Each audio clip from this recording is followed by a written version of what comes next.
I'm homesick. Kruleboyz health comparison is what I did today. Let's take a look. But of course, thanks to all my patrons, thanks to Wybarian for the channel art, and Baron of Dice, get 5% off your order if you use code MDG at checkout. The list. Okay, so here's what I did. If a unit has 20 health, and they have a 5-up save, what that means is that there is a 2 out of 6 chance that you negate the damage. So if I take 6 and I divide it by the number of fail points. So for example, if I roll a 1, a 2, a 3, or a 4, I take the damage. So if I take all the possibilities and divide it by the number of fail points, I get a number.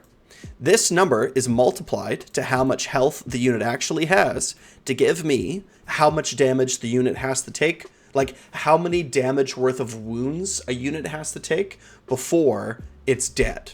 So if you have to successfully roll 2 wound rolls of 30 damage or more, assuming 0 rend, to kill the unit. So a unit of Gut Rippers with their save is going to multiply their health by 1.5.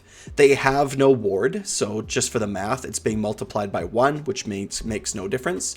Which means, again, you have to deal a total of 30 damage worth of successful wound rolls at 0 rend to kill a unit of Gut Rippers on average. So that gives me a health per point. So if Gut Rippers cost 150 points, I guess I don't need the point column. We can hide this, right? Which means that Gut Rippers have 0.2 health per 100 points. It's like a figure, right? And then as you can see, if I scroll down here, if we look at Hobgrots, right? Hobgrots only have 10 health. They have a worse save, right? They have a 6-up save, which means there's 5 options for failure. So it means that Hobgrots, you only need to deal 12 damage worth of wounds to them at 0 rend. Because again, if the rend goes up, right? If the rend goes up, it means that their save is nothing, which means you only need 10 damage. So 10 1 rend successful wound rolls is all that you need to kill a unit of Hobgrots, right? Very not very survivable at all. So we end up with this health per point, because again, now I'm comparing it to how many points the units actually cost. And you can see here that, I mean, like, we'll just for sake of comparison, I'm doing this in another video, right? But the Ardboys have a 0.33, and with Weird Fist they have a 0.4, so they're quite survivable, right? 0.33 is what Ardboys have. So Gut Rippers are in a Weird Fist list, right? Gut Rippers are half of the survivability of Ardboys per point. I don't mean overall, because Ardboys are much more survivable overall, more than twice as survivable, but they're 30 points more. Ardboys and Gut Rippers are the same. We're the same points, I think, at launch, because Gut Rippers were like 180 points or whatever. Okay, so point 2. So you can see that the monster killers, like I said before, are a little bit worse at 0.18.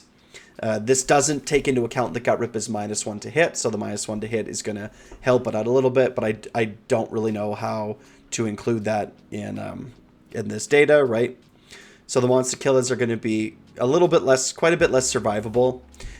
Bolt Boys, not very survivable at all at 0.08. Killbow, not very survivable at all at 0.05. The Marsh Crawler is as survivable per point as Hobgrots. It has a 4-up save, but no ward. And it's 150 points, right? So this is sort of what the Marsh Crawler does not deal damage. He's not particularly survivable, right? Because if we actually, in my previous video talking about the stats, right? Marsh Crawler, 2.4 damage per 100 points, right?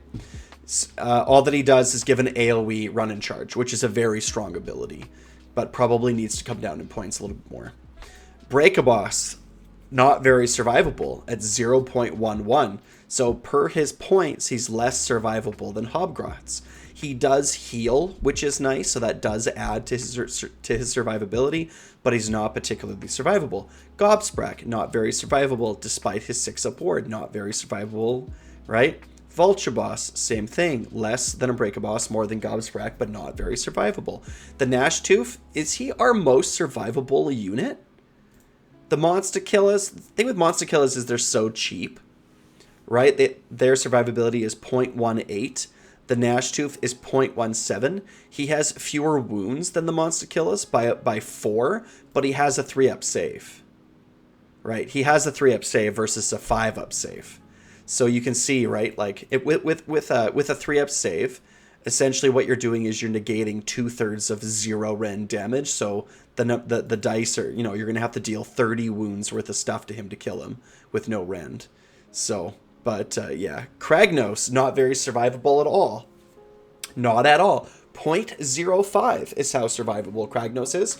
And remember, something like 0.4 is quite survivable, like Ardboys with a 6-up ward, right? But Kragnos, 0.05. He can't go fighting full strength buffed units. He just can't. He'll die. Snatcher Boss, 0.12. So compared to lots of other stuff, more survivable, but still not very survivable at all. Like Hobgrot spam. It's too bad, you know? Like Hobgrot spam seems like it could be a thing. I don't know. They're more survivable than lots of other things. Well, they're not actually. They're less survivable than lots of other things. So, yeah. Yeah. And then Swamp Boss Scumdrek is more survivable. He's got 1 more wound and he costs fewer points. So, if you're going to do a double Sludge Raker list, I think that Scumdrek, yeah, like I said, he's slightly more survivable than a Snatcher Boss for his points. Yeah, I mean, otherwise they're basically the same, right? He just has 1 more wound. Kill Boss, not very survivable. Yeah, I mean, I think he's got a better save, right? No, he's on a 4-up save. Murknob has a 6-up ward, but not very survivable. And then obviously the Swamp Collar Shaman is really bad. Not worse than Kragnos, though, not for his points. And the Hobgrot Slitaboss is still pretty bad. So our most survivable unit in the book is Gut Rippas. Gut Rippas are the most survivable thing on a 5-up save with no ward.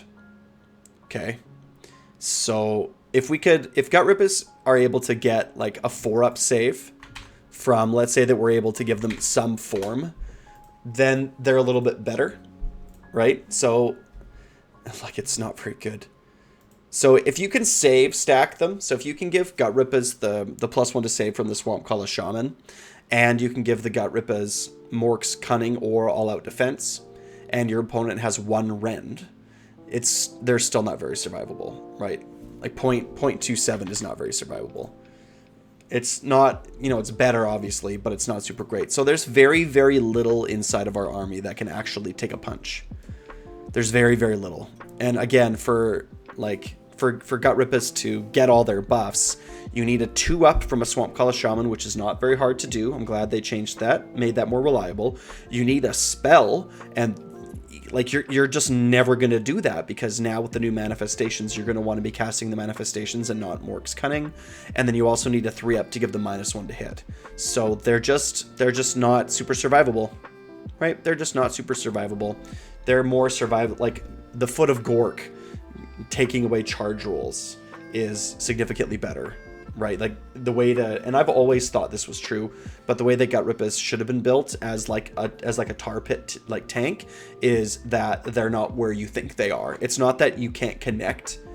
It's not that like, it's like once you charge into them, like they're gonna melt, but they're really hard to charge into, right? They're really hard to charge into. Like that hit and run, like Gut Rippas should have like a free retreat. They should be able to retreat out of combat, and what the army should be trying to do is like hit and run. So it's like you charge in, you deal a bunch of damage, and then you like peace out, and the next group comes in and then disappears into the fog. It's like they should be really, really hard to charge. Foot of Gork is helping that out, but I feel like they should have had that built into their army. They did. It was called Sneak in your opponent's movement phase. That's exactly what it should have felt like. You run up to them, and it's like, oh, they were actually never here. We just heard them. We thought they were here, but they were never here. They were actually way over there, coming at us from behind. Yeah, way better. But overall, yeah, like nothing really in the army is very survivable. Like, what's our most survivable things for their points? Scumdrek, Murknob, Marshcrawler, Hobcrots, Monstakillas. Yeah, basically Gut Rippas and then Monstakillas are the most survivable thing in the book. Gnashtooth is also pretty survivable with his 3-up save. And that's all, right? So, not a ton of damage, not a ton of health, not a ton of tricks. Like, subscribe, wah.